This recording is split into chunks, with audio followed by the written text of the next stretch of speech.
திங்கள் சூடிய நாதனே கங்கை நாடிய வேதனே மங்கை கூடிய பாகனே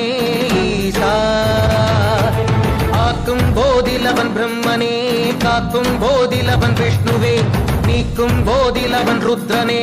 ஈசா அகிலமே ஆடும் வண்ணம் சபைகளில் ஆடும் பாதம் சுடலையில் ஆடல் செய்தது ஏனோ அமுதமே வேண்டுமென்று கடலையே கடைந்த போதில் அதில் வரும் நஞ்சையேற்றாயேனோ சதுர்வேதம் பாடவே கவியாவும் போற்றவே